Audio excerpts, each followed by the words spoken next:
Are you a podcaster? Maybe you've got that big idea and you're looking for a network to join. The multi-award-winning Ozcast Network can get your content to eyes and ears all over the world. Join now for the first month free, and you could be featuring this sound at the beginning of your podcast. Ozcast. Simply head to ozcastnetwork.com for details. Ozcast.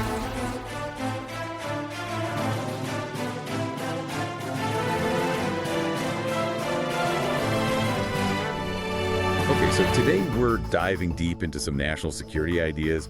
We've got this Fox News interview with Mike Waltz, and honestly, there's a lot to unpack here. Yeah, there is. You know, we've got peace through strength, we've got global instability, and we're talking like Ukraine, the Middle East, and then there's China, and of course, cybersecurity, can't forget that. It's a lot.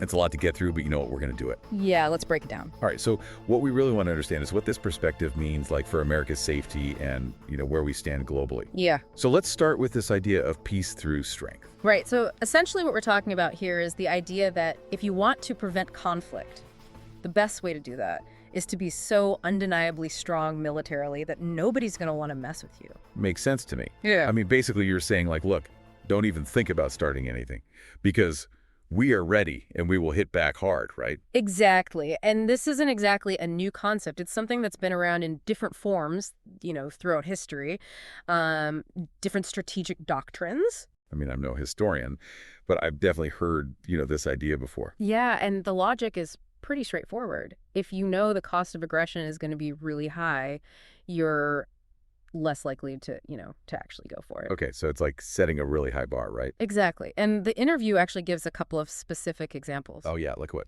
Well, they talk about the elimination of a top ISIS leader in Iraq. And then there was that precision strike earlier this year against a senior ISIS planner. Right. I remember that. And they're saying this is a direct result of this, you know, strong stance. Right. They're basically saying this is what happens when you show you're serious. Okay, so strength in action. Right.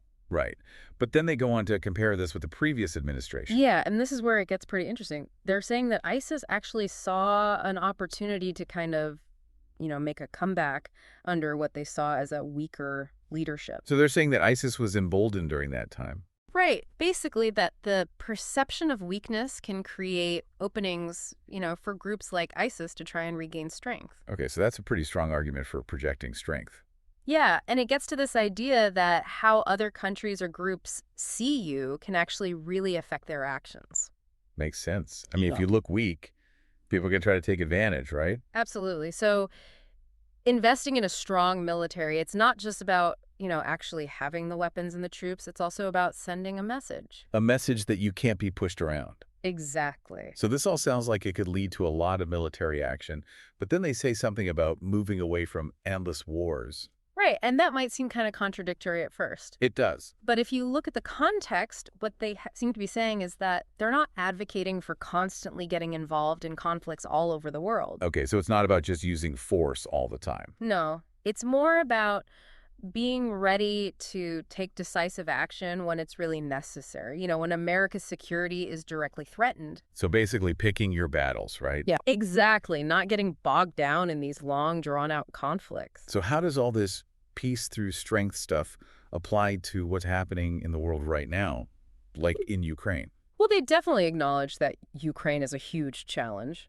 The biggest land war in Europe since World War II. It's crazy to think about. And they're not pretending that there's an easy solution. Yeah, it seems like a total mess. And they're realistic about the fact that, any kind of agreement, Russia and Ukraine come to neither side, is going to get everything they want. Right. I mean, that's just the nature of these things. Exactly. And then they ask this pretty tough question. What's that? What's the alternative to a negotiated settlement? Right. What happens if they don't figure something out? I mean, the thought of years and years of warfare is just awful. All that suffering and destruction, it doesn't bear thinking about. And this brings us to this really interesting point about how strength and diplomacy kind of have to work together. Right. I mean, you can't just be strong. You have to be able to talk to people, too. Absolutely. And they mentioned that President Trump and Putin were actually talking directly. Oh, really? Yes, specifically about trying to stop those missile strikes, on civilian infrastructure, like the power plants and the oil pipelines. Right. It was causing so much damage and really affecting people's lives. Exactly. So the idea seems to be that by communicating directly, they can at least try to prevent the worst of the conflict and maybe even open up some space, to start negotiating. So it's like a step towards de-escalation. Exactly. And they even talk about some initial steps that could be taken, like pulling back troops and exchanging prisoners. Yeah, those would be good confidence-building measures, right? Right. And it would also start to address some of the immediate suffering, on both sides. And then they talk about focusing on those maritime issues in the Black Sea, like trade oil and gas. Right. And that shows that they understand that this conflict isn't just about military stuff. It's about economics, too. Exactly. They both have interests in the Black Sea, and that's part of what's driving the conflict. Makes sense. And then they talk about this line of control trench warfare, nearly 100 miles long. Yeah, that image really gives you a sense of how entrenched this conflict is. Yeah, it's like a scar across the landscape. And it's not going to be easy to heal. So let's move on to the Middle East. That's another area where there's a lot of instability. Absolutely. And they don't pretend to have all the answers about how to fix things there. Yeah, it's one of those places where it seems like there's always something going on. Right. But they do bring up this idea that adversaries respect American strength. Oh, yeah. And I think they even said that some might even fear it. Right. And that goes right back to that peace through strength idea. But like if you're strong, people will think twice before messing with you. Exactly. But then they shift gears a little bit. Oh, how so? Start asking some really practical questions about the Palestinians. Like what kind of questions? Well, they ask whether the Palestinians have been offered decent housing, decent living conditions. Right, so they're kind of bringing it down to a human level. Exactly. It's not just about abstract geopolitics anymore. It's about people's lives. Right. And then they get into this critique of what they see as this cycle of, pouring money into rebuilding Gaza only to see more terrorist attacks. Yeah, that's a pretty common criticism. Right. And it shows that they're frustrated with the way things have been handled. Like they're looking for a different approach. Yeah, something that gets at the root causes of the instability. But they don't really say what that would be. No, not in this interview anyway. Okay, so let's move on to China. They say that it's the competition of this century. Yeah, that's a pretty strong statement. It is. It makes it sound like this is going to be a long-term thing, something that's going to play out for decades. Right. And they're basically saying that China is a major challenge across the board. Okay, so it's not just one area where they're competing with us. No, it's everything. They talk about China's economy, their military, their nuclear arsenal, their space program. But they're painting a picture of a country that's becoming incredibly powerful. Exactly. And they're not sugarcoating it. So what do they say we should do about it? Well, it's interesting. They don't just talk about military stuff. They also talk about strengthening the American economy, making sure our markets are strong. So they're saying we need to be strong at home. Right. They talk about revitalizing certain industries like pharmaceutical, steel, shipbuilding. Oh, wow. That's a pretty broad approach. It is. And they even talk about culture. Culture. Yeah. They say we need to focus on meritocracy, making sure the best and brightest are the ones who succeed. So they're saying that our society needs to be strong, too? Exactly. It's all connected. Right. A strong economy, a strong society, a strong military, it all works together. Okay, so they're not just saying, let's build more tanks. No, it's a much more comprehensive approach. And what's the goal of all this? Well, they say it's about preventing wars and winning economically. So being so strong that nobody wants to mess with us, and also being able to compete in the global marketplace. Exactly. But they also bring up this really worrying possibility. Oh, what's that? They talk about the possibility of China, Russia, Iran, and North Korea forming a new Axis power. Oh, wow. That would be a major shift in the global balance of power. And they're clearly concerned about it. They call it incredibly frightening. So it sounds like they're saying we need to be prepared for a world where we're facing a block of powerful adversaries. Right. And they even compare it to, the Axis powers in World War II. So they're not mincing words here. No, they're not. And then they bring up the incident with the spy balloon. Oh, yeah. That was in the news for a while. Right. And they basically say that the previous administration didn't handle it the right way. Like they weren't tough enough. Right. They're saying that we need to be much more decisive when we're faced with provocations like that. Okay, so they're definitely advocating for a strong response to any kind of aggression. Absolutely. Okay, so let's switch gears again and talk about cybersecurity. It's something we can't ignore these days. Yeah, it seems like every day there's a news story about some kind of hack or data breach. Right, and they acknowledge that this is a major threat.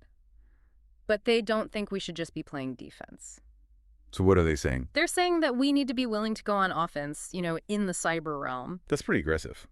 It is, but the idea is that if we can hit back, impose costs on the people who are attacking us, then maybe we can change their behavior. So it's about deterrence. Exactly. Make it too risky for them to attack us in the first place. Makes sense. I mean, if you know you're going to get hit back hard, you're less likely to do something in the first place, right? Right. And they bring up this really disturbing discovery. What's that? They talk about these Chinese cyber time bombs. They call them Project Typhoon. What are those? Well, they don't go into a lot of detail, but they say that these things have been found embedded in U.S. critical infrastructure. So like power grids and communication systems. Right, exactly. And it sounds like they're basically pieces of malicious software that could be activated at some point in the future, to cause major disruption. Oh, wow. That's scary. It is. And they make it clear that we can't just tolerate that kind of thing. So what do they propose we do about it? Well, they say we need to take advantage of our strengths, in the tech sector. Right. We've got some of the best tech companies in the world. Exactly. And they say we need to leverage that expertise to build up our defenses in cyberspace. So we need to be able to protect ourselves. Absolutely. But they also suggest that we may need to develop our own offensive capabilities. So we can hit back if we need to. Exactly. And they're clear that this isn't just a government responsibility. So they're saying that the private sector needs to be involved too. Right. It's a shared responsibility. So as we wrap up this deep dive, what would you say is the main message they're trying to get across about national security? I think the main takeaway is that they're very confident in their approach. Okay. They believe that peace through strength is still a valid strategy. So they're not backing down from that idea. No, they're not. They believe that America needs to be strong and assertive. And they're not afraid to use force if necessary. Right. They see it as a necessary tool, but they also emphasize diplomacy and economic strength. So it's a multifaceted approach. Exactly. And they believe that this is the best way to keep America safe and to ensure our place in the world. So they're saying that Americans can rest easy. That seems to be the message. Okay, so here's something for everyone to think about as you're listening to this. Okay, I'm listening. We've talked about all these different challenges. Yeah. Ukraine, the Middle East, China, cybersecurity. They're all connected in a way. They are. So the question is, what are the most important things we need to do to keep the world stable, in the long term? That's a big question. It is. Should we focus on military strength or diplomacy or economic influence or technology or maybe a combination of all of them? Right. And how do those different approaches affect each other? Exactly. It's a lot to think about, but it's important. It is. Thanks for joining us for this deep dive. It's been a good one. It has. We'll see you next time. See you then. Take care.